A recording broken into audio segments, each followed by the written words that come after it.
Happy. There's a famous song, the Happy Song by Pharrell. I think it might be Pharrell Williams, I forget his last name. But I'll spare you my singing voice because I don't want you to turn off the podcast. Actually, it's probably not that bad, but it's not that great. Because I'm happy, do. I guess that's probably enough.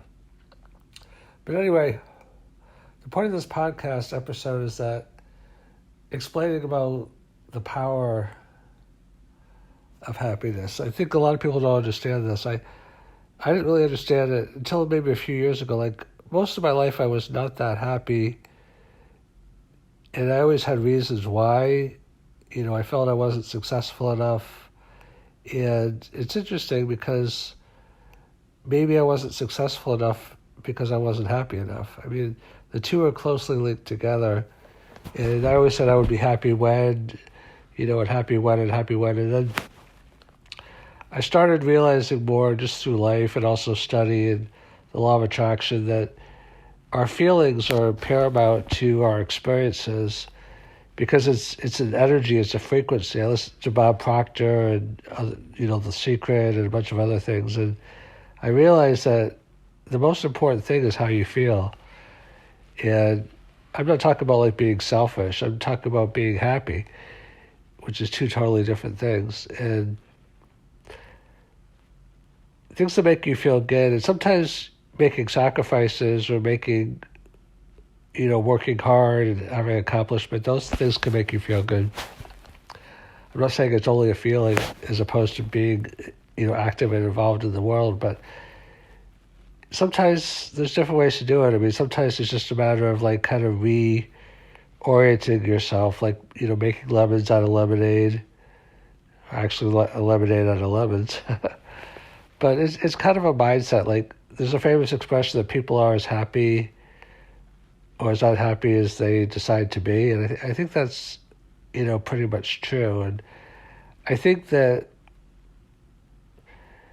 a lot of it is moved from a process to an end. Like, I used to do things so I could get a certain result, and I still like results, but now I just do things to do them. Like, anything that I do is kind of like a means to an end because it is, helping me get to a goal, but I have to enjoy the process. Like, you have to, there's a famous expression, trust the process. You should trust the process as if it's a good process, but you should enjoy the process because the means is the end. Like, you can't just hate everything and then get to a place of loving it. Well, I hate it one day, I love it. No, the hate will last forever. You have to get to love first. It's kind of like that expression, I'll believe it when I see it.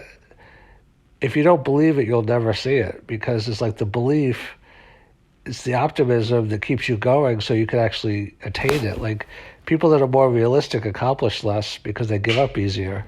Because in order to, success is so difficult that if you're a realistic person, you're not going to be that successful because you're going to see every problem, you're going to get discouraged. It's only the people that they say being an entrepreneur and a successful one is like eating glass and getting punched in the face every day. Gary Vaynerchuk says, get punched. And to a degree, that's kind of true, but if you love what you do, and it doesn't really feel like getting punched in the face. It's still very challenging, but it's kind of like your life is what you make it. Like, if you just decide I'm going to be happy, happiness is a decision. And since I've become happier, I'm not saying I'm happy every moment, but I just really enjoy my life a lot more. And I'm actually a lot more successful because I think that there's a lot of factors involved to it. Like, I used to be kind of addicted to a little bit being a martyr. That, how they have the Wall Street bets, and I'm not saying this is always good or bad. There's two ways, multiple ways to look at it, but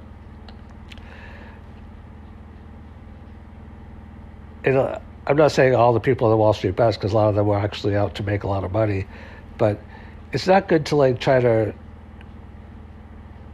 hurt yourself to hurt someone else at the same time. That just makes no sense.